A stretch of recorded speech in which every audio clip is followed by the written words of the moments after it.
तो आगे बढ़ते हैं भाई, बात करते हैं डिफेंस एंड इंटरनल सिक्योरिटी से कौन कौन से क्वेश्चंस बन सकते हैं, कौन से टॉपिक इंपॉर्टेंट है मार्च 2025 के। यहाँ पे करंट अफेयर कवर कर रहे हैं। मार्च 2025 में कौन कौन सी जो न्यूज़ में रही थी वो सब देखने वाले हैं। सो पहला क्वेश्चन क्या है भाई, सबसे पहले तो डिफेंस एंड इंटरनल सिक्योरिटी में पहला क्वेश्चन क्या है, एक्सरसाइज डेजर्ट हंट 2025 जो कि हमको न्यूज़ में देखने को मिला था। एक्सरसाइज डेजर्ट हंट जो है वो क्या है भाई, एक्सरसाइज डेजर्ट हंट जो है वो इंडियन एयर फोर्सेस का, जो इंडियन एयर फोर्सेस है उनका एक एक्सरसाइज है। इंडियन एयर फोर्सेस का एक्सरसाइज है क्या, एक्सरसाइज डेजर्ट हंट एक ट्राई सर्विस स्पेशल फोर्सेस का एक्सरसाइज है, जो कि कहाँ पे हुआ भाई, ये जोधपुर के अंदर हुआ है।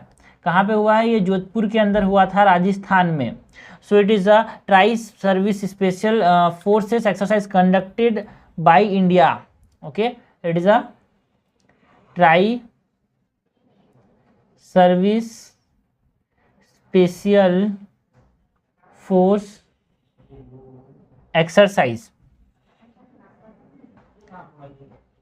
सेकेंड नंबर क्वेश्चन क्या है, with reference to central industrial security force CISF की बात करनी है, सेंट्रल इंडस्ट्रियल सिक्योरिटी फोर्स की बात करनी है भाई।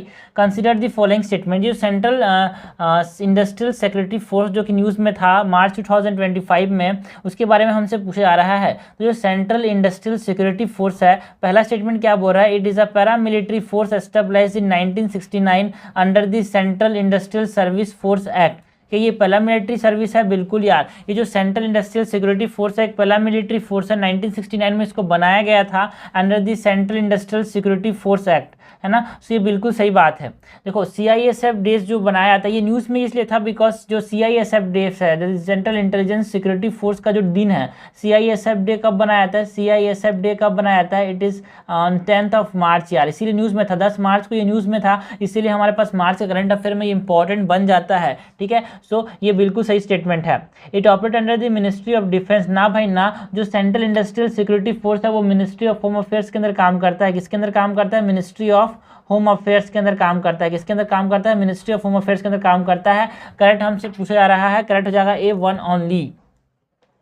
नाउ क्वेश्चन नंबर 3 क्या है, एक्सरसाइज अजय वॉरियर, हमको बात किसकी करनी है, एक्सरसाइज अजय वॉरियर की बात करनी है। It is a joint military exercise between India and which of the following countries. ये जो एक्सरसाइज अजय वॉरियर है वो किस किस कंट्रीज के बीच का एक जॉइंट मिलिट्री एक्सरसाइज है, ये हमसे पूछा जा रहा है। तो ये भी हमेशा UPSC पूछती है कि यार जो चीज़ें न्यूज़ में रही है, like it is a biennial training event, ठीक है। यूनाइटेड किंगडम और इंडिया का क्या है, एक बाइनियल ट्रेनिंग इवेंट है ना। अल्टरनेटिवली कभी इंडिया में बनता है, कभी इंडिया में होता है, कभी यूनाइटेड किंगडम में होता है। एक जॉइंट मिलिट्री एक्सरसाइज है क्या, exercise Ajay warrior. Question number 4 क्या है, exercise Khanjar, exercise Khanjar is a joint military exercise between India and which country, ठीक है। देखो दो चीज़ें हमको याद रखनी है मार्च के करंट अफेयर में इंटरनल सिक्योरिटी से, है ना। एक तो अजय वॉरियर जो एक्सरसाइज है वो इंडिया एंड UK का यहाँ पे जॉइंट मिलिट्री एक्सरसाइज है, और एक्सरसाइज खंजार जो है, एक्सरसाइज खंजार जो है वो किसका किसका यहाँ पे मिलिट्री एक्सरसाइज है भाई, it is between the India and Kazakhstan, no it is India and Kyrgyzstan, ठीक है। ये जॉइंट स्पेशल फोर्सेस एक्सरसाइज है ना, हर साल कंडक्ट किया जाता है। इट हेल्ड एनुअली, हर साल होता है भाई, है ना। एंड इसका एम क्या है, to counter terrorism and special forces operation करने की बात करता है ये अर्बन और माउंटेनियस रीजन में।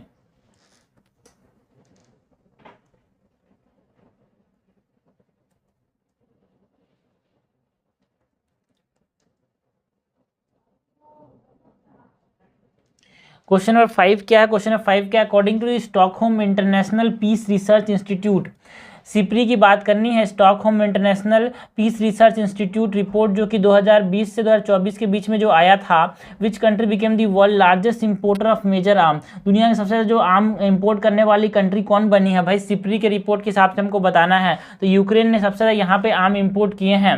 Sweden based Stockholm International Peace Research Institute ने बोला कि वर्ल्ड लार्जेस्ट इंपोर्टर क्या है मेजर आर्म्स का, 2020 से लेकिन 2024 तक यूक्रेन रहा है ना। 5 मेजर आर्म इंपोर्टर्स में यूक्रेन रहा है, इंडिया रहा है, क्वातर रहा है, सऊदी अरेबिया रहा है, पाकिस्तान रहा है। ये 5 कंट्रीज ने क्या किया, 35% of the global arm imports को यहाँ पे कंटेन किया है। और मेजर आर्म एक्सपोर्टर में कौन है भाई, USA है सबसे ज़्यादा, फिर फ्रांस है, फिर रशिया है, फिर चाइना है, फिर जर्मनी है। ये सब एक्सपोर्ट्स के बारे में है। इंपोर्ट्स की बात करें तो मेजर आर्म इंपोर्ट्स में सबसे ज़्यादा कौन इंपोर्ट करता है? यूक्रेन। फिर क्या है? इंडिया, फिर क्वातर, फिर सऊदी अरेबिया, फिर पाकिस्तान। ये इंपोर्टर्स हैं। Importers of what? Importers of arms. Question number 6 है consider the following statement with reference to mission Amrit Sarovar. Mission Amrit सरोवर के बारे में करेक्ट पूछा जा रहा है। It is launch in 2022 to rejuvenate 500 Amrit Sarovar ponds in each district across the country. ये जो अमृत सरोवर मिशन अमृत सरोवर है, ये न्यूज़ में क्यों था भाई? बिकॉज जो इंडियन रेलवे है उसने एक पॉन्ड बनाया था यूनियन गवर्नमेंट के जो मिशन है अमृत सरोवर उसके अंदर, to address water scarcity in the country, है ना। ये जो इंडियन रेलवे है वो डिग करेगा फॉर्म, मतलब पॉन्ड, ठीक है। तो ये इसीलिए न्यूज़ में था, इसीलिए हमसे पूछा जाए कि भाई ये मिशन अमृत सरोवर क्या है? सरोवर mean something it is related to ponds यार, है ना। पॉन्ड्स बनाने की बात करता है। 2022 से रिजुविनेट करेंगे, है ना। हमारे पास इंडिया के अंदर जो तालाबें हैं उनको 50,000 नेशन वाइड तालाबों को यहाँ पे रिजुविनेट करने की बात करती है। ये अप्रैल 2022 के 24 अप्रैल 2022 में यहाँ पे लॉन्च किया गया था। तो ये बिल्कुल सही बात है। It's work are being funded solely by the central government. क्या पूरा पूरा फंड सेंट्रल गवर्नमेंट देती है? हाँ, देखो ये लिखा है rejuvenate 500 Amrit Sarovar in each district across. No, it is 75 Amrit Sarovar in each district यार, ठीक है। So this is incorrect. 75 Amrit Sarovar, जो एम क्या है कि 75 अमृत सरोवर हर डिस्ट्रिक्ट में यहाँ पे रिजुविनेट करेंगे तो टोटल जो है कंट्री भर में ये 50,000 हो जाएगा इन होल कंट्री। एंड ये जो है एक पूरा का पूरा फंड जो है वो सेंट्रल गवर्नमेंट करेगी, ऐसा नहीं भाई, नहीं। पब्लिक कंट्रीब्यूशन लिया जाता है from crowd funding and corporate social responsibilities से। सो टोटल सेंट्रल गवर्नमेंट देगी वो नहीं है भाई, इसमें पब्लिक कंट्रीब्यूशन लिए जाते हैं। इसमें पब्लिक कंट्रीब्यूशन लिए जाते हैं from things like crowd funding and corporate social responsibility से, लोगों से भी लिया जाता है ना। So this statement is incorrect. हमसे करेक्ट पूछा जा रहा है भाई, करेक्ट तो कोई सा भी नहीं है, नाइदर 1 नॉर 2, 6 का आंसर हो जाएगा डी। 7 क्या है? Consider the following statement regarding अस्त्र मिसाइल्स। ये भी इंटरनल सिक्योरिटी में न्यूज़ में था भाई मार्च के अंदर, बिकॉज ये इंडिजिनसली डिजाइन जो तेजस है, जो कि लाइट कॉम्पैक्ट एयरक्राफ्ट हैं, उनको सक्सेसफुली टेस्ट किया गया था इन Astra air to air missile off the coast. जो चांदीपुर है, उड़ीसा के अंदर चांदीपुर है, वहाँ पे इसको टेस्ट किया गया था, इसीलिए यहाँ पे हमसे पूछा जा रहा है इसके बारे में। So it is an advance visual range air to air missile. क्या जो अस्त्र मिसाइल है वो एयर टू एयर मिसाइल है? तो ये जो एयर टू एयर मिसाइल है जो कि डीआरडीओ ने डेवलप किया था, क्या? बिल्कुल सही बात है यार, ये एयर टू एयर मिसाइल है, हवा से हवा में मारते हैं, ठीक है ना। और ये बियॉन्ड विजुअल रेंज, जितना आपको दिखता नहीं उससे भी दूर तक ये मारते हैं। ये अस्त्र मिसाइल्स की बात हो रही है ना। अस्त्र जो एयर टू एयर मिसाइल है वो हमारे पास टेस्ट किया गया, ठीक है ना। Tejas light combat aircraft successfully test fire, ये तेजस के द्वारा यहाँ पे टेस्ट फायर किया गया था, इसीलिए हमसे ये पूछा जा रहा है, न्यूज़ में था इसीलिए हमसे पूछा जा रहा है भाई कि अस्त्र मिसाइल्स क्या है? Sir air to air missile, ठीक है। तो लैंड टू एयर अगर बोले हमसे क्वेश्चन ने तो क्या सही होगा? गलत होगा यार, है ना। And it is capable of exceeding Mach 4 in speed and reach maximum altitude of 20 kilometres. बिल्कुल, मैक 4 जो कि स्पीड है एक हमारे पास, है ना, वो 4 मैक 4 से ज़्यादा स्पीड में जा सकता है ये। हाँ, इसको इंडक्ट किसने किया था? इंडियन आर्म फोर्सेस ने। और ये 20 किलोमीटर से ज़्यादा एल्टीट्यूड तक भी पहुँच सकता है, मैक्सिमम इतना तक पहुँच सकता है ये। करेक्ट हमसे पूछा जा रहा है, करेक्ट क्या हो जाएगा यार यहाँ पे? ये भी करेक्ट है, करेक्ट हो जाएगा बोथ 1 और 2, आंसर हो जाएगा सी। क्वेश्चन नंबर 8 क्या है?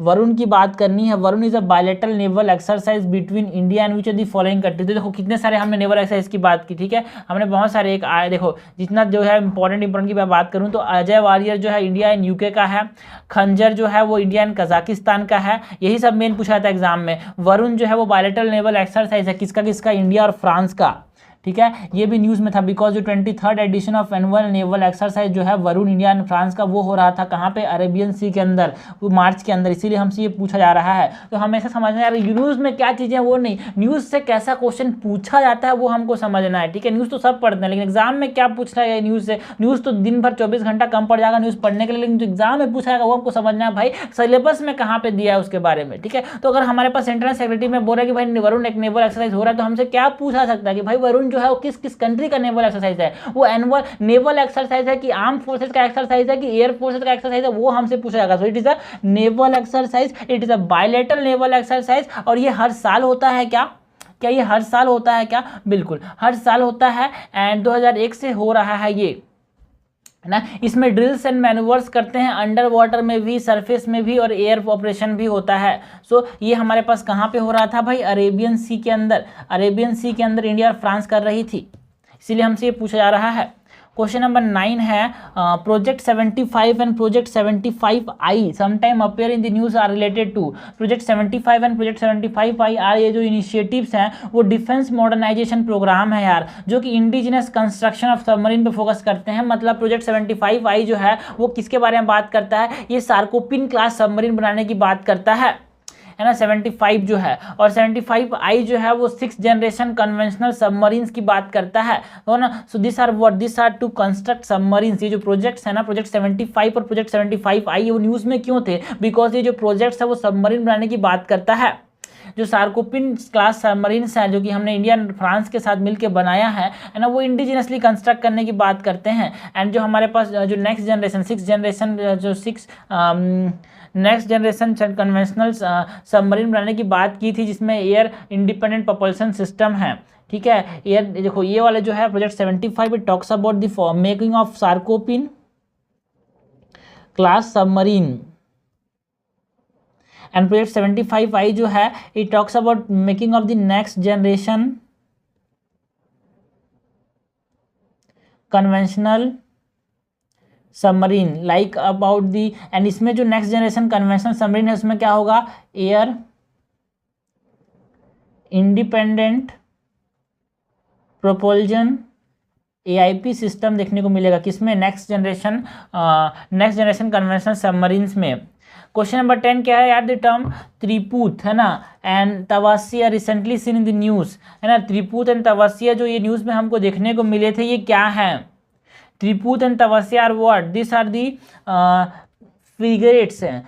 फ्रीगेट्स क्या होते हैं यार, है ना, फ्रीगेट्स मतलब second freight under the project, है ना, एडिशनल फॉलोअप शिप, मतलब ये क्या है, तवासिया, है ना, तवासिया आर जो त्रिपूत है, this are what, this are frigates. Frigates का मतलब समझना भाई, फ्रीगेट्स का मतलब जो गोवा शिपयार्ड लिमिटेड है, न्यूज़ में था बिकॉज जो गोवा शिपयार्ड लिमिटेड है उसने लॉन्च किया तवायसा, है ना। ये जो है तवसिया जो यहाँ पे फ्रीगेट्स हैं, त्रिपूत and Tavasya R G freight, जो कि किसने लॉन्च किया यहाँ पे, है ना, तवसिया जो गोवा शिपयार्ड लिमिटेड ने लॉन्च किया है।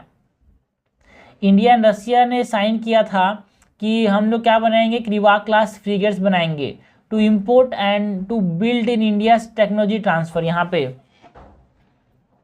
ये जो फ्रीगेट्स हैं त्रिपूत जो है with both ship set to be delivered, है ना, यहाँ पे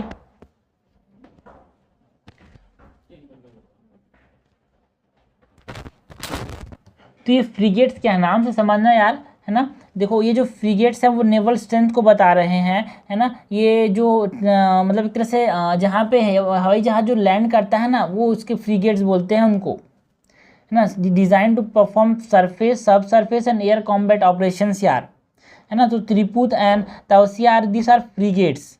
एयरक्राफ्ट कैरियर बोल रहा है, गलत बात है। सबमरीन्स बोल रहा है, गलत बात है। कॉर्वेट्स बोल रहा है, गलत बात है। फ्रीगेट्स हैं ये सब, है ना। ये जो इंडिया एंड रशिया ने साइन किया था एक एग्रीमेंट, जिसने 4 एडिशनल क्रिवा क्लास फ्रीगेट्स बनाने की बात की थी। फर्स्ट जो फ्रीगेट है वो त्रिपूत है, एंड जो सेकंड फ्रीगेट बना था प्रोजेक्ट इसके अंदर, उसमें वो तवसिया है। 11 नंबर क्वेश्चन है विद रेफरेंस टू प्रधानमंत्री मातृ वंदना योजना। हमको प्रधानमंत्री मातृ वंदना योजना के बारे में करेक्ट पूछा जा रहा है। प्रधानमंत्री मातृ वंदना योजना के बारे में, all women above the age of 18 all women above the age of 18 are eligible under the scheme.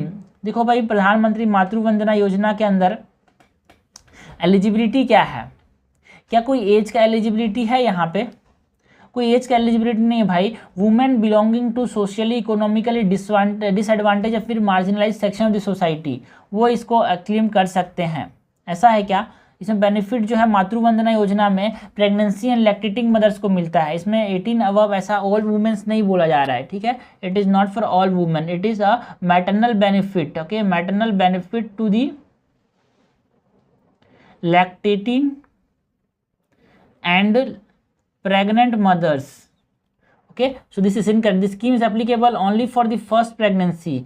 भाई ये जो स्कीम है वो मैटरनिटी के लिए समय है, ठीक है, अप टू 6 मंथ तक। क्या ये फर्स्ट प्रेगनेंसी के लिए ही एसोसिएटेड है, ना भाई ना, मिशन शक्ति जो है वो प्रोवाइड करता है 6,000 for a second child if the second child is a girl, promoting the positive behaviour toward the girl child.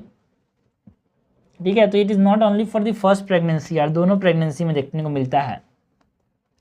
जो 5,000 मैटरनल बेनिफिट मिलेगा भाई, ये मातृवंदना के अंदर क्या होता है, 5,000 का मैटरनल बेनिफिट मिलता है during pregnancy and lactation, and remaining amount जो है bring the total maternal benefit to 6,000 on an average.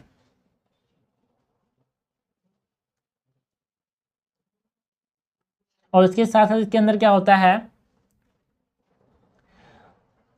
ना, इसके साथ साथ इसमें क्या होता है 6 मंथ पोस्टमार्टम जो है ना, प्रेगनेंसी से लेके during pregnancy and postmortem 6 month तक आंगनवाड़ी से यहाँ पे नेशनल मतलब स्टैंडर्ड्स में फूड भी मिलते हैं यार। एंड यहाँ पे जो मातृवंदना योजना है ये फूड देने की बात करता है नेशनल फूड सिक्योरिटी एक्ट 2013 के अंदर। एंड एलिजिबिलिटी क्या बोलता है कि भाई जो हमारे पास socially economically and marginalized sections of society हैं उनको यहाँ पे बेनिफिट देंगे। ठीक है, सो करेक्ट ये जो। अब इसके साथ हमारे पास एक और मिशन है भाई, प्रधानमंत्री मातृवंदना स्कीम के साथ एक और शक्ति मिशन शक्ति भी इसके साथ चलता है, मिशन शक्ति भी इसके साथ चलता है। एंड मिशन शक्ति जो है वो क्या करता है भाई, 6,000 रुपये देने की बात करता है सेकेंड चाइल्ड अगर गर्ल है तो यहाँ पे करेक्ट तो कोई सा भी नहीं, आंसर हो जाएगा D, 1 not 2 is correct. Question number 12 है प्रचंड प्रहार। प्रचंड प्रहार जो कि हमको न्यूज़ में देखने को मिला था, ये प्रचंड प्रहार क्या है भाई, इंटरनेशनल सिक्योरिटी के रेफरेंस में यहाँ पे बात पूछा जा रहा है।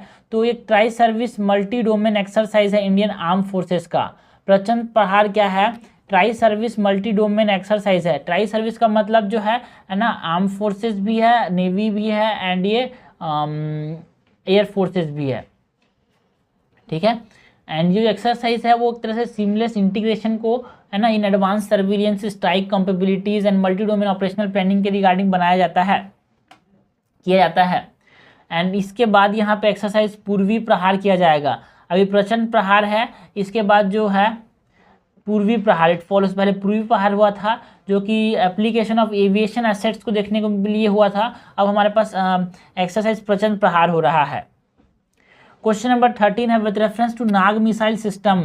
नीम्स की बात करनी है, नाग मिसाइल सिस्टम के बारे में हमसे करेक्ट पूछा जा रहा है। It is a 3rd generation fire and forget anti tank guided missile system. जो नीम्स है वो डीआरडीओ ने डेवलप किया है, fire and forget 3rd generation anti tank guided missiles हैं भाई, बिल्कुल सही बात है। कौन, नाग मिसाइल्स हैं।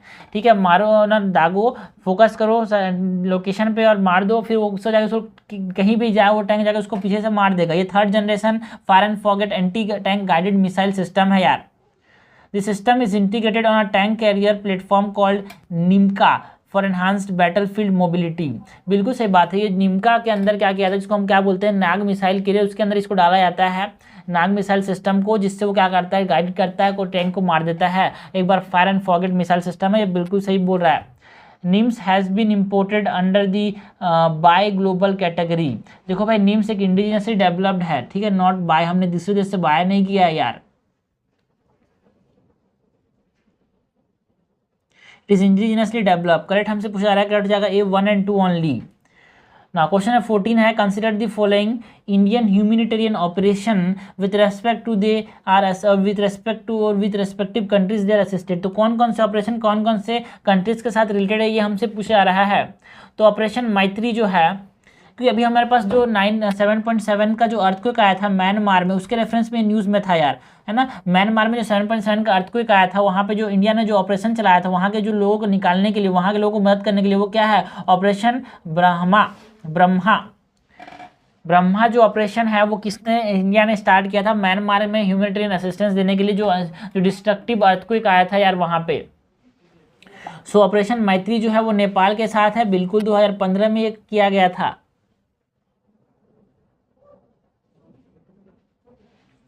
उसके बाद ऑपरेशन दोस्त जो है वो टर्की और सीरिया का है भाई, बिल्कुल टर्की और सीरिया में जो अर्थक्वेक आया था उसके रिगार्डिंग यहाँ पे 2023 में एक कंडक्ट किया गया था।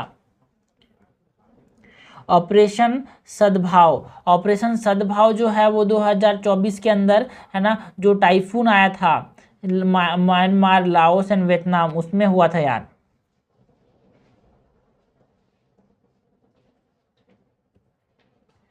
सो ये जो अपने पास ऑपरेशन सद्भाव है वो म्यांमार, लाओस एंड वियतनाम में जो टाइफून्स आए थे, टाइफून्स मतलब साइक्लोन्स आए थे, उसको रिगार्डिंग इंडिया ने यहाँ पे चलाया था 2024 में यार। करेक्टली मैच पूछा रहा है, करेक्टली मैच हो जाएगा 1 और 2, आंसर क्या हो जाएगा 14 का ए। 15 क्या है, हमसे पूछा रहा है बैटल ऑफ खनवा के बारे में, जो कि 1527 में हुआ था। बैटल ऑफ खनवा जो है बस बैटल ऑफ पानीपत जो कि 1526 में हुआ था between the Babur and Ibrahim Lodi. उसके बाद हुआ था बैटल ऑफ खनवा 1526 में, किसके किसके बीच में हुआ था, राणा सांगा और बाबर के बीच में। राणा सांगा ने खुद इब्राहिम लोदी को हराने के लिए, बोला जाता है कि राणा सांगा ने खुद बाबर को बुलाया था इब्राहिम लोदी को हराने के लिए, बट अगली बार राणा सांगा को ही धोखा खाना पड़ गया, बाबर ने उसके ऊपर भी अटैक कर दिया यार। सो ये हमारे पास चीज़ें हैं, ठीक है, हमेशा पता होना चाहिए चीज़ों के बारे में। First battle of Panipat, third battle of Panipat बहुत इंपॉर्टेंट है, ठीक है। फर्स्ट बैटल ऑफ पानीपत में हमारे पास कौन कौन था भाई, फर्स्ट बैटल ऑफ पानीपत जो था वो बाबर के बीच में और बाबर और इब्राहिम लोदी के बीच में लड़ा गया था। सेकंड बैटल जो था अकबर और हेमू के बीच में सेकंड बैटल ऑफ पानीपत हुआ था भाई, ठीक है। और थर्ड बैटल ऑफ पानीपत बच्चे को पता है यार, मराठास के बीच में और किसके बीच में हुआ था, मराठास के बीच में, और ये हुआ था 1761 में, मराठास के बीच में और दुरानी के बीच में, अहमद शाह दुरानी के बीच में, ठीक है। ये थर्ड बैटल हो गया। सेकंड बैटल जो था वो कब हुआ था, 1556 में बिटवीन बाबर एंड मतलब अकबर एंड हेमू, ठीक है। फर्स्ट बैटल जो हुआ था वो किसके बीच में था भाई, बाबर एंड इब्राहिम लोदी के बीच में, ठीक है। ये कब हुआ था, ये हुआ था 1526 में, बाबर एंड इब्राहिम लोदी के बीच में। सो ये हमने बात की अबाउट जो इंपॉर्टेंट चीज़ें न्यूज़ में रही थी भाई 2025 के मार्च में, internal security and defence related बात की, तो यहाँ पे मेनली एक्सरसाइज न्यूज़ रहते हैं भाई हमेशा। देखो सबसे बेस्ट तरीका है यार, सारा भर करंट अफेयर सब कवर करते हैं, बट दिमाग में चीज़ें वही रहती है जो एग्जाम से 10 दिन पहले करो, और एग्जाम में 10 दिन पहले करने से सबसे बेस्ट तरीका है टॉपिक वाइज चलते जाओ, मंथ वाइज कवर करते जाओ, पीछे से चलते जाओ, है ना। मार्च से चल रहे हैं हम एकदम, लेकिन स्ट्रेटेजिक वाइज, है ना। हिस्ट्री के मार्च में कौन कौन से क्वेश्चन बन सकते हैं, फिर ज्योग्राफी कौन कौन से क्वेश्चन बन सकते हैं, फिर आर्ट एंड कल्चर कौन कौन से क्वेश्चन बन सकते हैं, पॉलिटी के, इकोनॉमिक्स से, अभी हमने इंटरनल सिक्योरिटी देखा, गवर्नमेंट स्कीम देखा, तो एकदम जब सिस्टमेटिक चलते हैं तो जिंदगी में सब चीज़ स्टार्ट याद होना सबसे आसान हो जाता है, ठीक है। और इसी प्रकार से हम मार्च को पूरा कवर करने वाले हैं, एमसीक्यू से पूरा जो करंट अफेयर है वो यहाँ पे हम पूरा साल भर कवर करने वाले हैं, स्टैटिक वाइज, है ना, स्टैटिक पार्ट, डायनेमिक पार्ट सब कवर हो जाएगा यार।